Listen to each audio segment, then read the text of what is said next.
Yang merasakan kebaikan Tuhan kita boleh lambaikan tangan, kita berikan tepuk tangan yang terbaik buat Tuhan kita, haleluya. Bapak Ibu, kemurahan Tuhan, kita sudah berada di minggu kedua di tahun 2026, saya percaya Bapak Ibu masih merasakan kebaikan Tuhan, kemurahan Tuhan, bahkan sukacita itu tidak pernah hilang dalam hidup kita, amin saudara ya. Nah Bapak Ibu, pada bulan ini kita tetap mempelajari mengenai God's presence atau kehadiran Tuhan, hadirat Tuhan. Nah, di minggu yang kedua ini kita akan belajar bersama bagaimana kehadiran Tuhan, hadirat Tuhan, God's presence itu dangerous but essential. Hadirat Tuhan itu berbahaya, saudara. Berbahaya tetapi penting buat umatnya, penting buat orang percaya.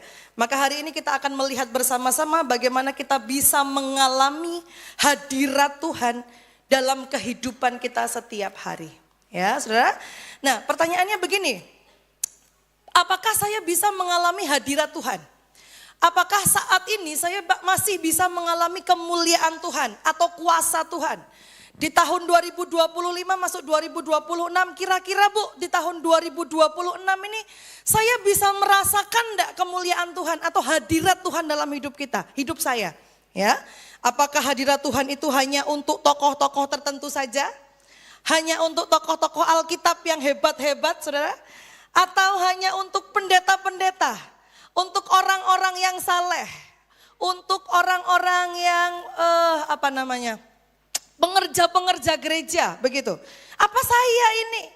Yang saya masih sering bolong-bolong ke gereja, saudara ya? Saya masih lebih banyak waktu kerja daripada ke gereja. Yang saya ini masih bingung mengatur keuangan saya. Apakah ada hadirat Tuhan buat hidup saya, Bu? Nah, saudara mungkin bertanya begitu. Apakah untuk orang seperti saya, itu saya bisa mengalami kemuliaannya? Nah, kalau bisa, pertanyaannya kembali, bagaimana saya bisa mengalami hadirat Tuhan itu? Bagaimana saya bisa mengalami kehadiran Allah yang nyata dalam hidup saya? Apakah saat hidup kita sedang baik-baik saja? Atau apakah kehadirannya hanya bisa dirasakan di gereja? Jadi kalau kita ke gereja, WL-nya ngangkat, saudara ya. Pemain musiknya ciamik, waduh hati kita ini rasanya saya merasakan hadirat Tuhan yang luar biasa. Ya kan? Tapi bagaimana kalau ketika kita di rumah? Istrinya ngomel, saudara ya. Pekerjaannya enggak baik, cucu anaknya ini bikin jengkel. Apakah ada hadirat Tuhan di sana? Bagaimana kita bisa mengalami Tuhan setiap hari? Kita buka bersama dalam Keluaran pasal yang ketiga. Ayat 1 sampai dengan ayat yang ke-9. Keluaran pasal yang ketiga ayat 1 sampai dengan ayat yang ke-9. Kita baca bergantian seperti biasa. Ayat 9 kita baca bersama, demikian firman Tuhan. Adapun Musa, ia biasa menggembalakan kambing domba Yitro, mertuanya, imam di Midian.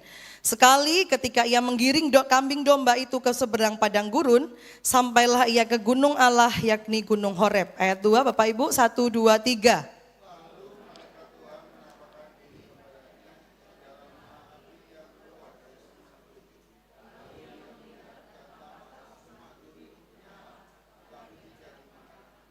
Musa berkata, baiklah aku menyimpang ke sana untuk memeriksa penglihatan yang hebat itu.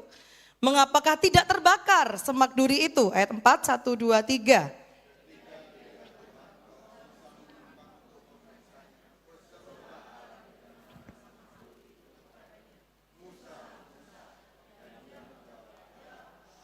Lalu ia berfirman, janganlah datang dekat-dekat, tanggalkanlah kasutmu dan kakimu. Sebab tempat di mana engkau berdiri itu adalah tanah yang kudus. 6, 1, 2, 3.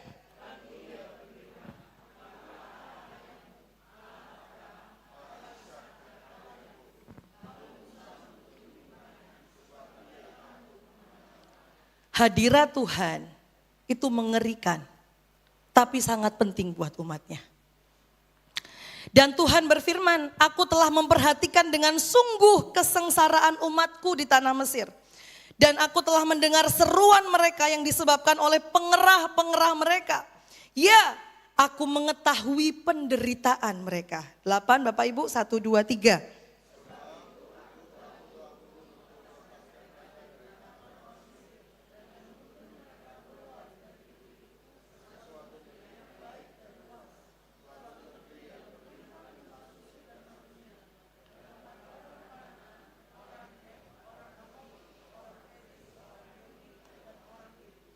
Ayat 9 kita baca bersama Bapak Ibu, 3, 2, 1.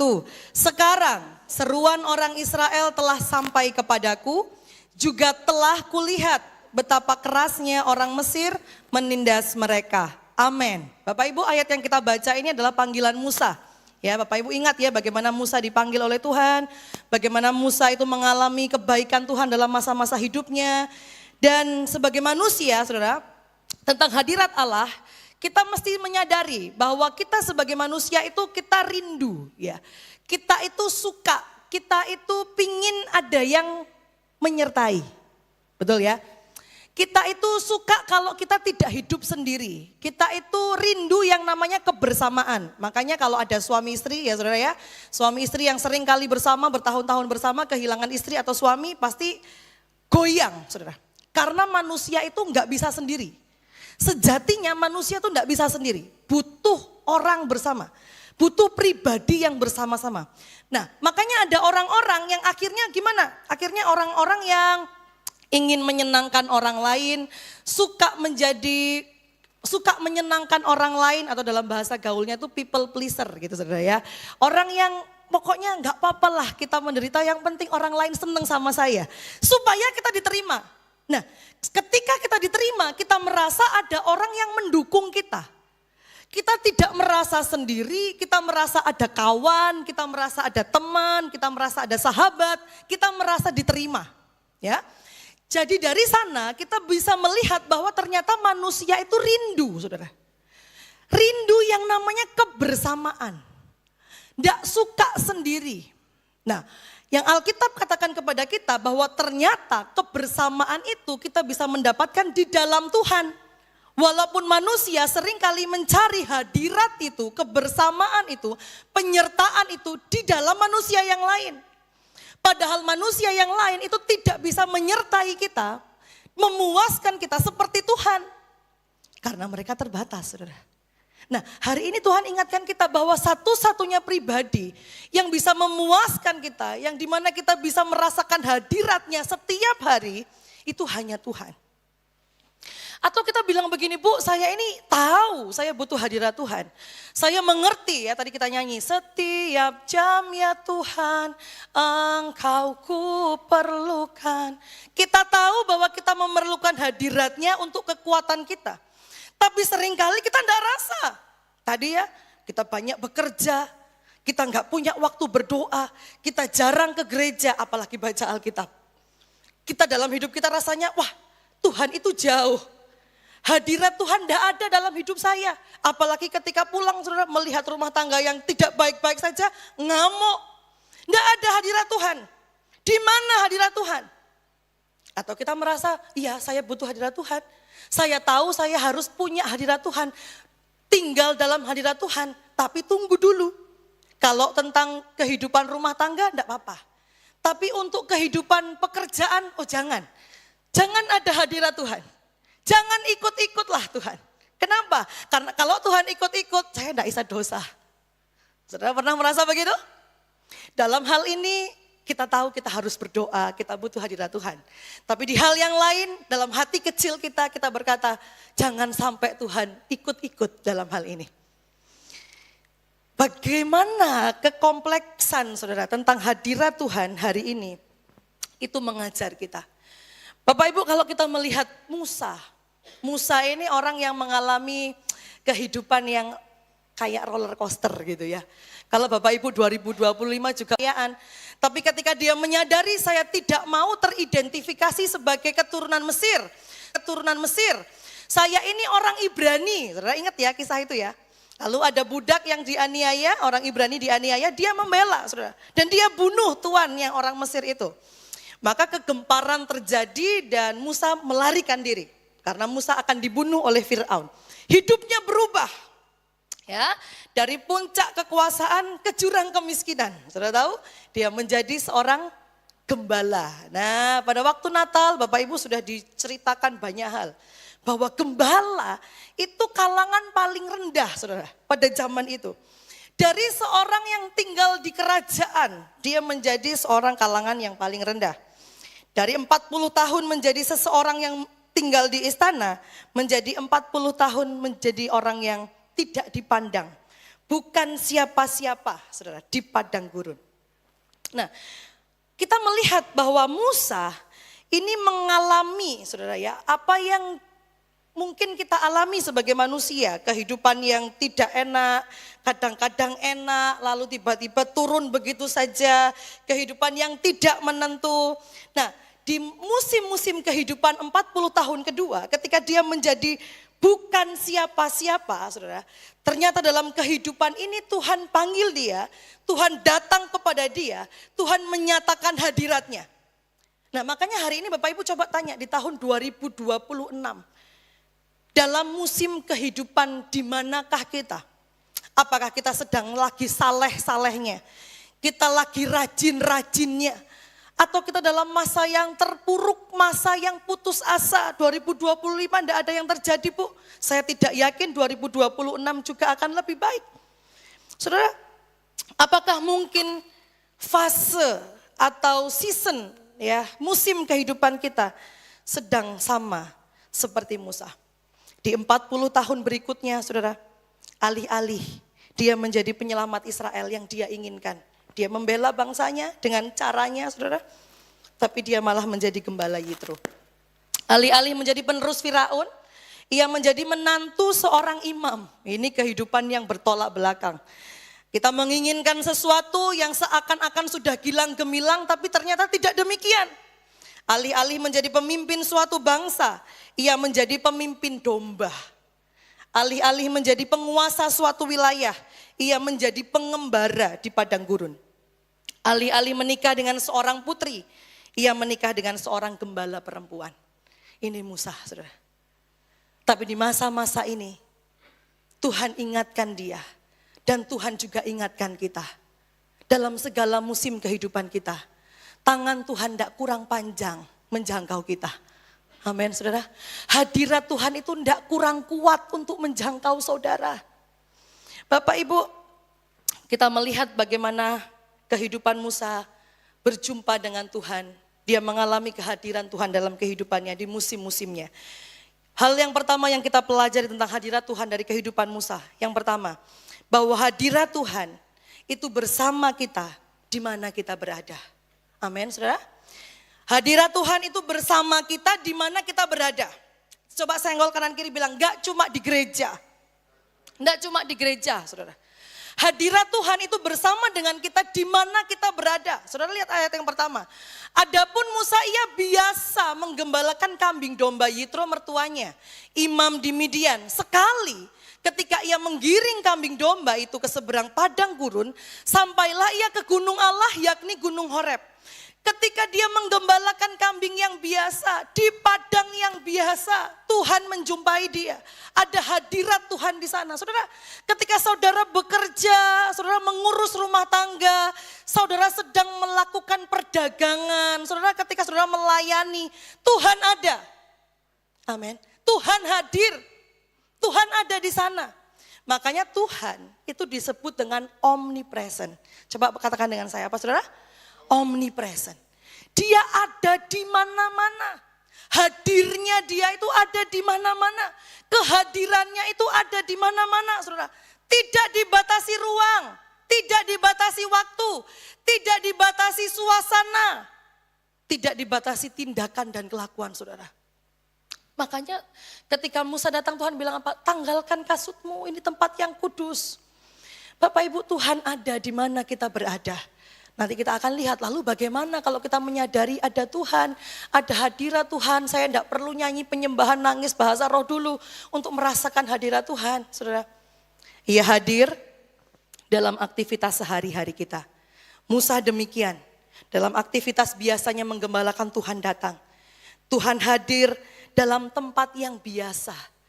Di tempat yang biasa dia melakukan penggembalaan, bukan di tempat yang istimewa, tapi di tempat yang biasa.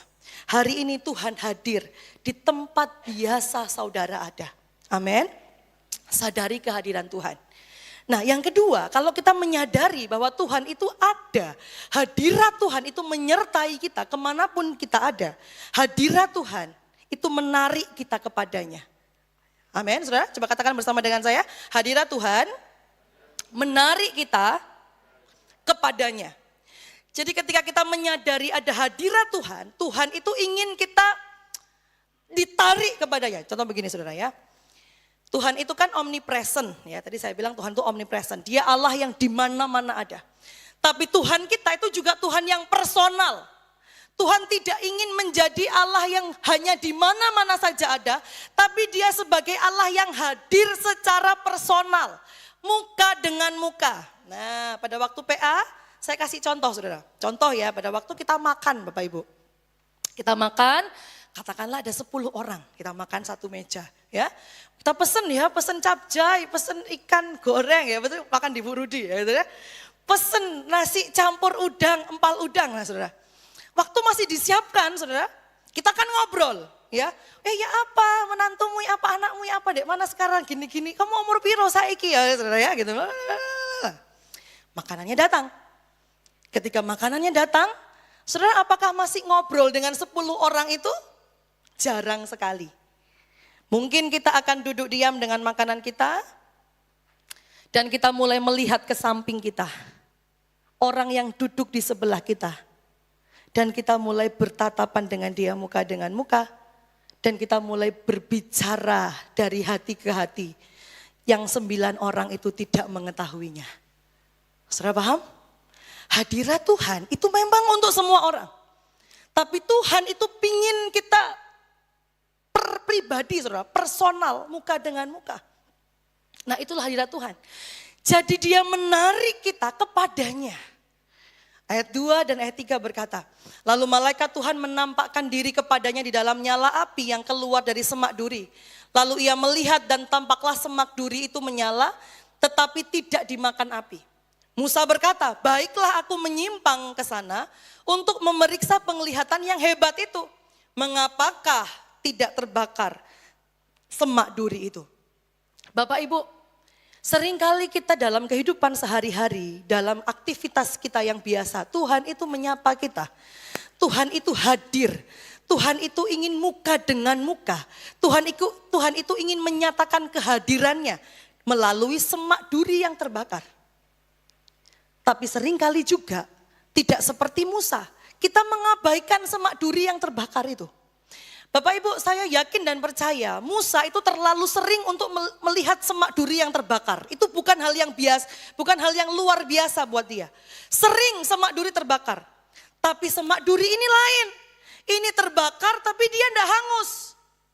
Saudara, dalam kehidupan kita sehari-hari, mungkin saat kita sedang masak, ya, saat kita sedang bekerja, tiba-tiba dapat kabar A, dapat kabar B, baik itu buruk maupun baik.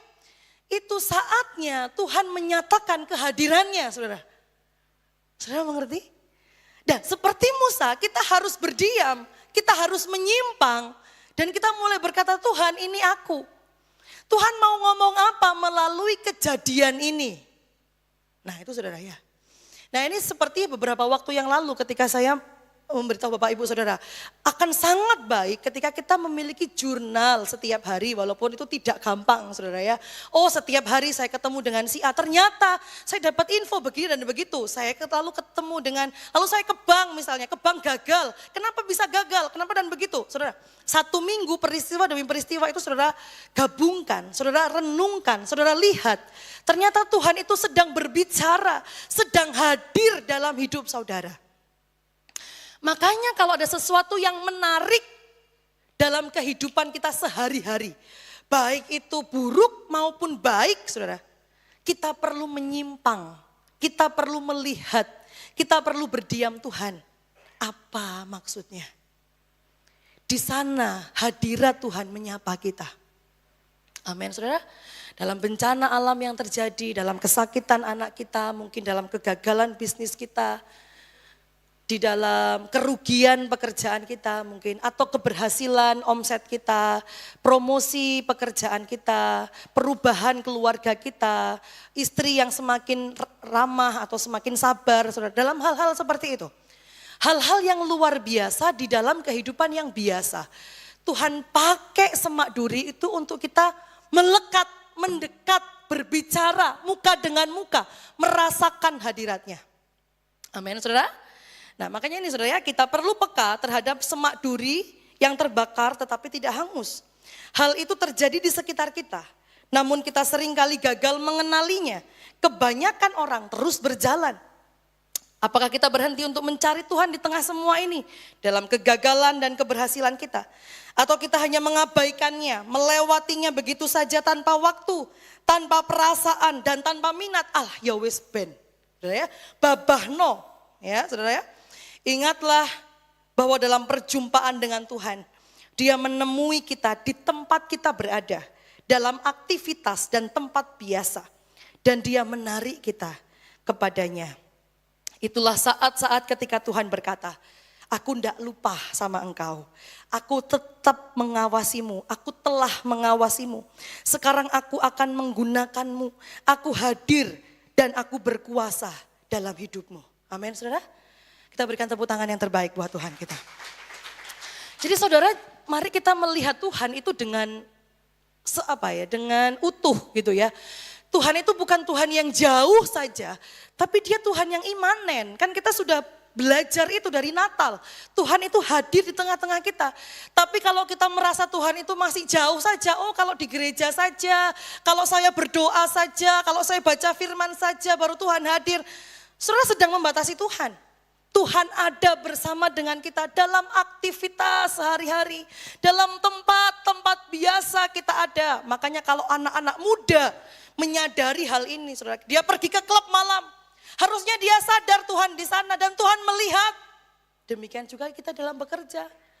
Kalau kita sadar Tuhan ada di sana, Tuhan itu lihat pergumulan kita dan Tuhan juga lihat bagaimana kita bekerja, bagaimana kita berumah tangga. Tuhan hadir di sana.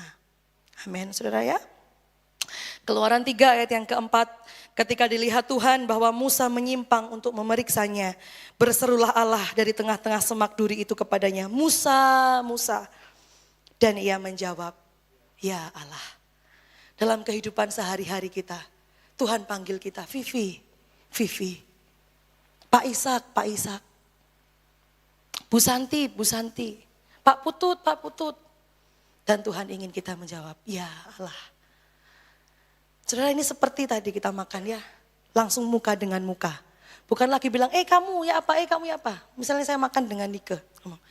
Nike. Nike, ya apa, Nike.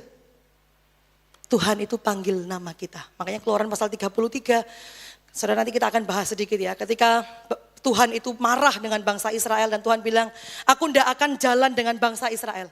Biar malaikatku saja yang berjalan dengan bangsa Israel. Sebab kalau aku berjalan dengan bangsa Israel, pasti mereka ini binasa karena dosa mereka. Lalu Musa berdoa, saudara. Ketika Musa berdoa, Musa tanya, Tuhan apa buktinya kalau engkau bersama-sama dengan kami? Mana buktinya kalau engkau memberikan kasih karunia kepada umatmu Israel? Tuhan bilang apa?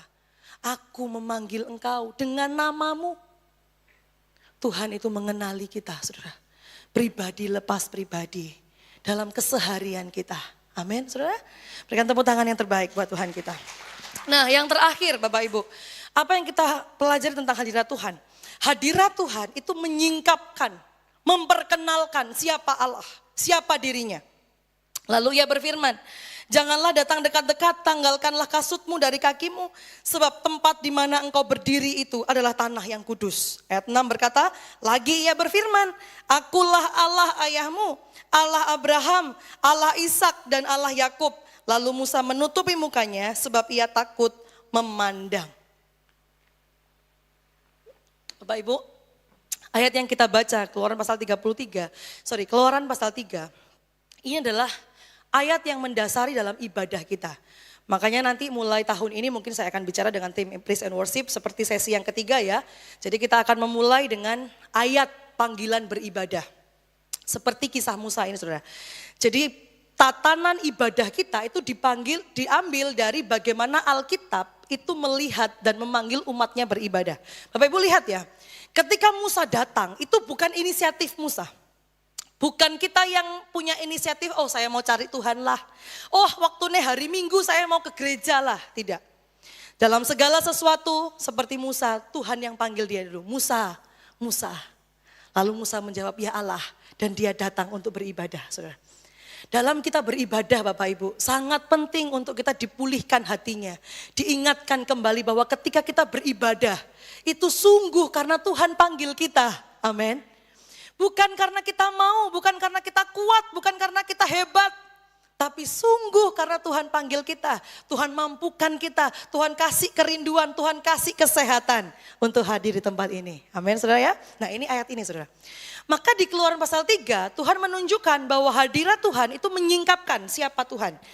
Tuhan adalah Tuhan yang menampakkan diri kepada orang-orang biasa dalam keadaan biasa dan mengungkapkan kepada mereka hal-hal yang luar biasa.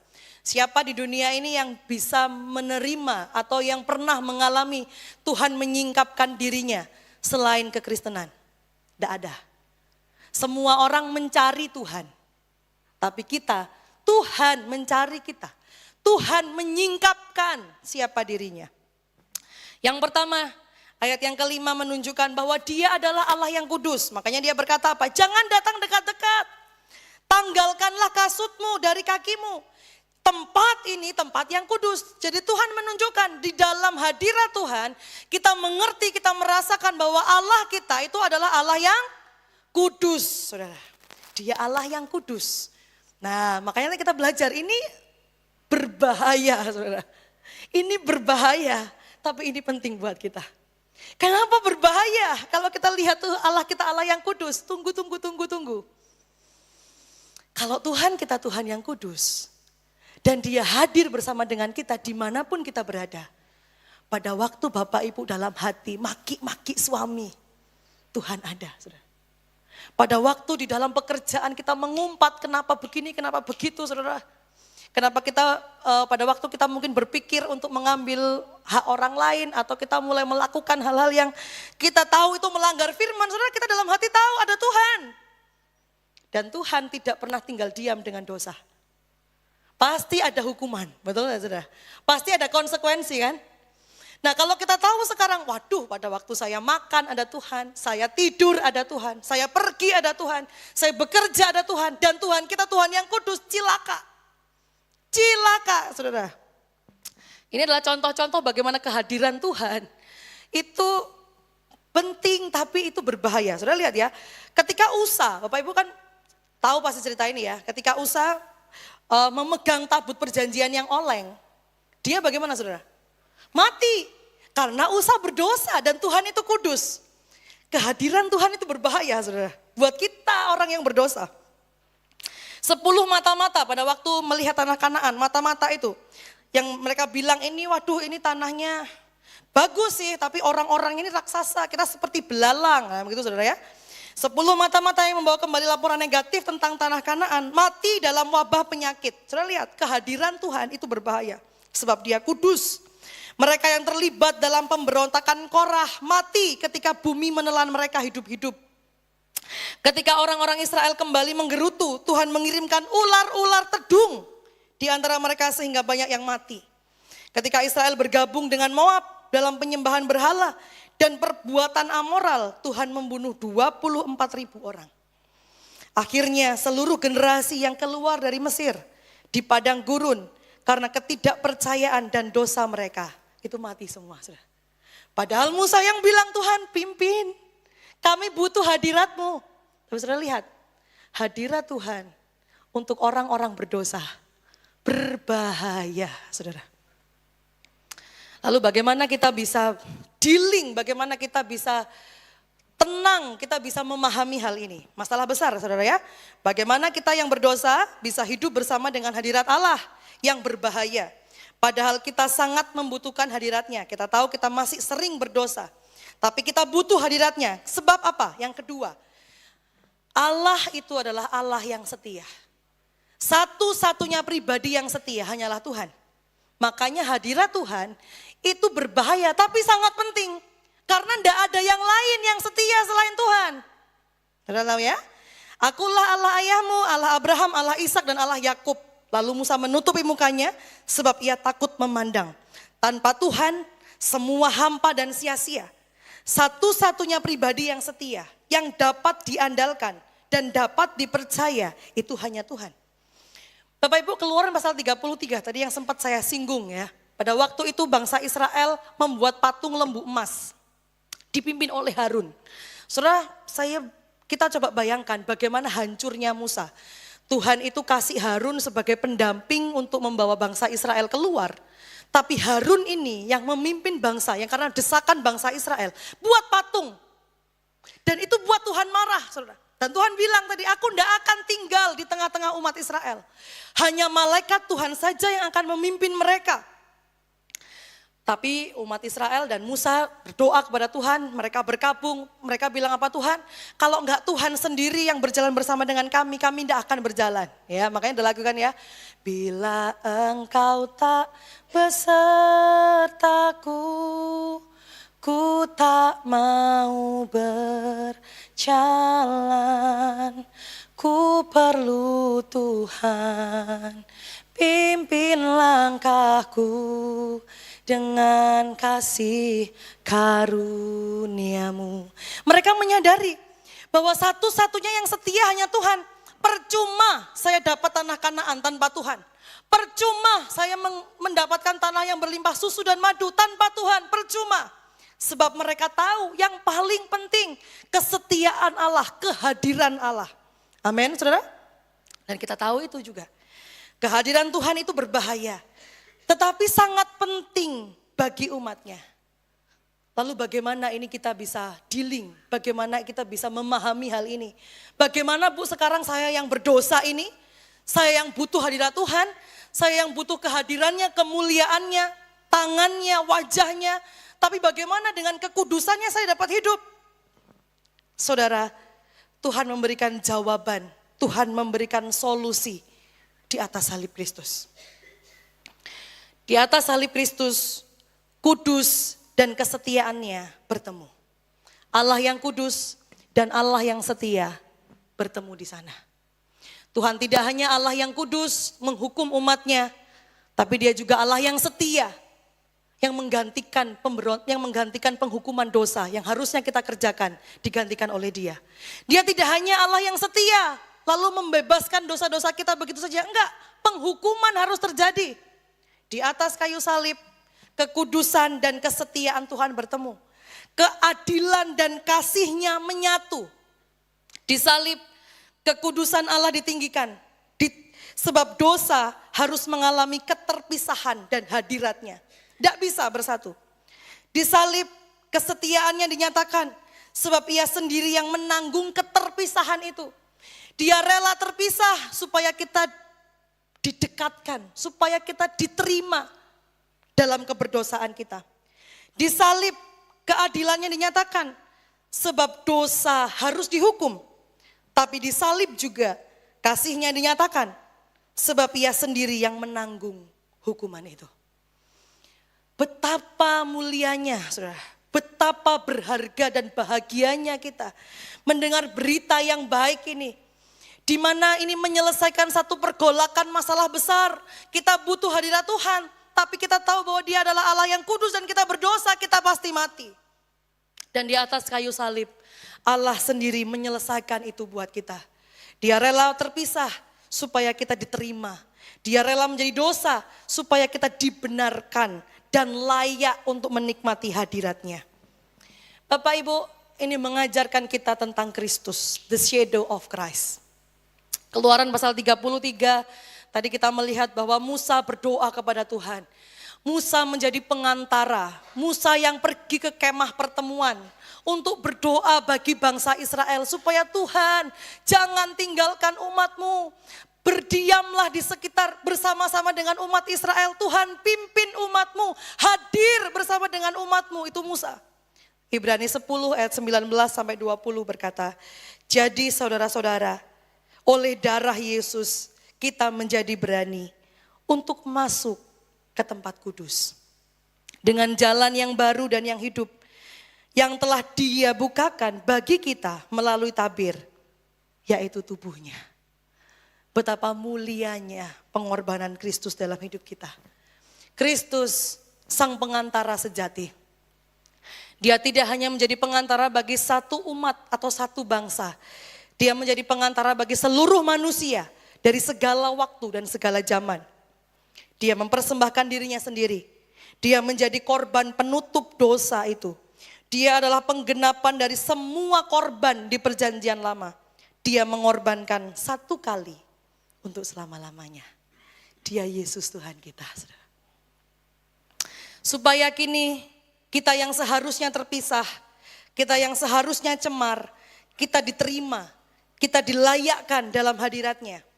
Sebab yang ia lihat bukan lagi Vivi yang berdosa, tapi darah Kristus yang suci dan kudus yang sudah membasuh saya yang berdosa.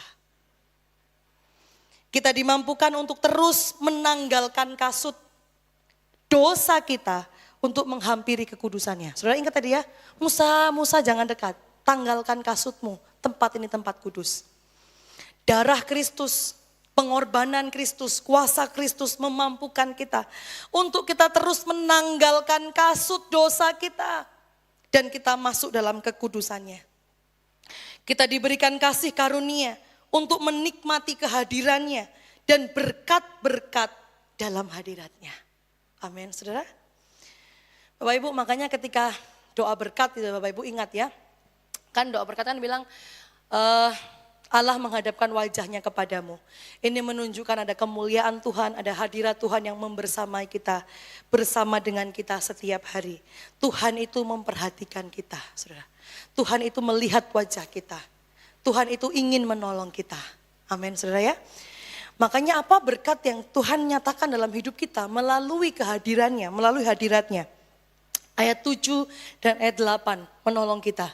Dia ingin memperhatikan kita. Dia ingin menolong kita. Ayat 7 dan ayat 8 ya. Aku telah memperhatikan dengan sungguh kesengsaraan umatku. Kalau Tuhan hadir, Tuhan itu memperhatikan dengan sungguh kesengsaraan kita. Dan aku telah mendengar seruan mereka yang disebabkan oleh pengerah-pengerah mereka. Ya, aku mengetahui penderitaan mereka. Tuhan hadir dalam hidup kita. Dalam setiap detik, setiap musim, setiap waktu, setiap hari, setiap pergumulan, setiap tantangan, setiap sakit penyakit, setiap beban pikiran, saudara. Tuhan ada, Tuhan hadir. Dan Dia rindu untuk menolong kita. Amin, saudara. Mazmur 73 ayat 21 sampai 28 Asaf menulis ya, saya bacakan saja secara cepat. Ketika hatiku merasa pahit dan buah pinggangku menusuk-nusuk rasanya. Aku dungu dan tidak mengerti seperti hewan aku di dekatmu. Tetapi aku tetap di dekatmu. Engkau memegang tangan kananku. Dengan nasihatmu engkau menuntun aku dan kemudian engkau mengangkat aku ke dalam kemuliaan. Siapa gerangan ada padaku di sorga selain engkau? Selain engkau tidak ada yang kuingini di bumi. Sekalipun dagingku dan hatiku habis lenyap. Gunung batuku dan bagianku tetaplah Allah selama-lamanya. Sebab sesungguhnya siapa yang jauh daripadamu akan binasa. Kau binasakan semua orang yang berzina dengan meninggalkan engkau. Tetapi aku suka dekat pada Allah. Aku menaruh tempat perlindunganku pada Tuhan Allah. Supaya dapat menceritakan segala pekerjaannya. Kehadiran Allah itu segala-galanya dalam hidup kita. Amin, saudara.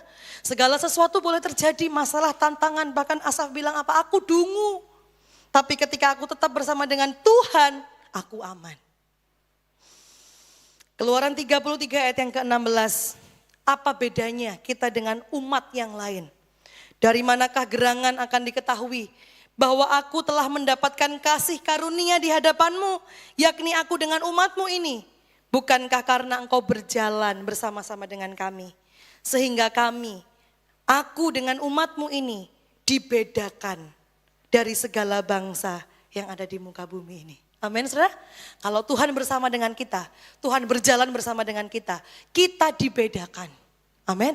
Kita tidak sama dengan orang-orang di luar sana. Tuhan hadir, melihat, melawat, menolong kita.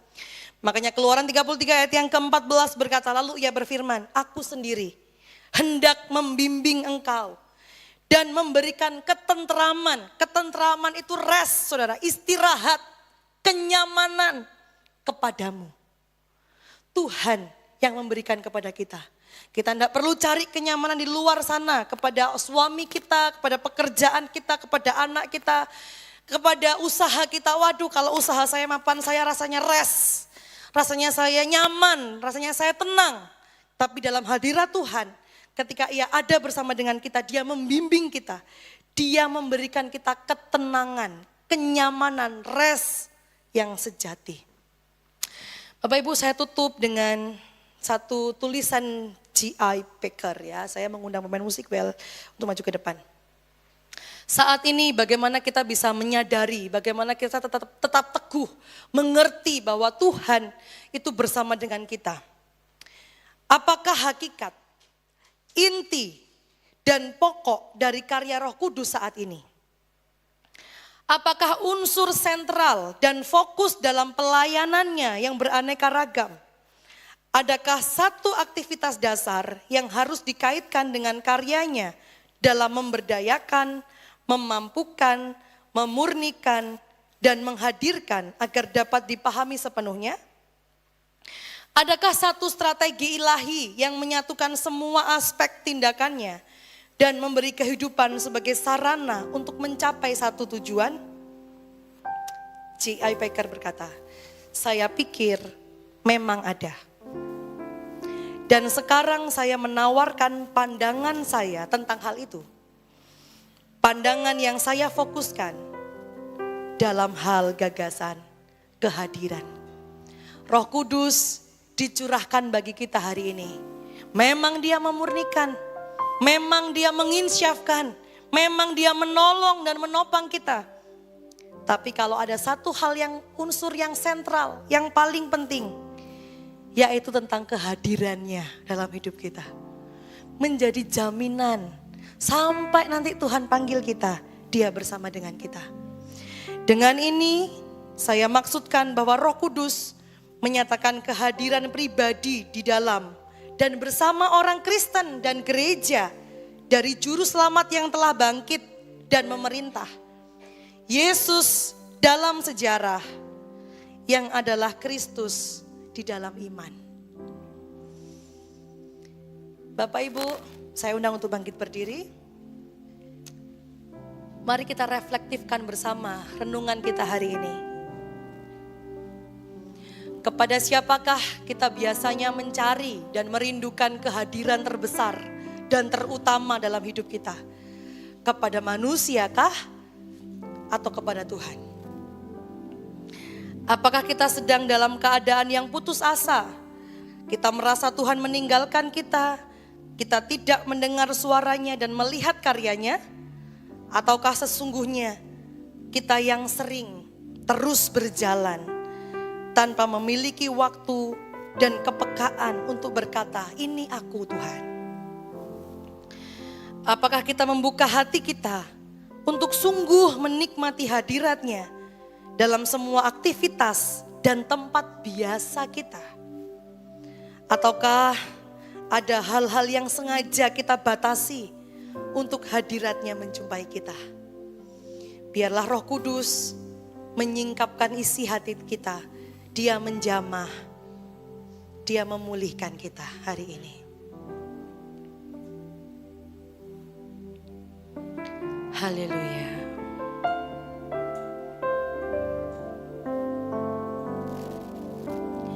Walau ku harus berjalan dalam lembah kekelaman, dalam lembah kekelaman,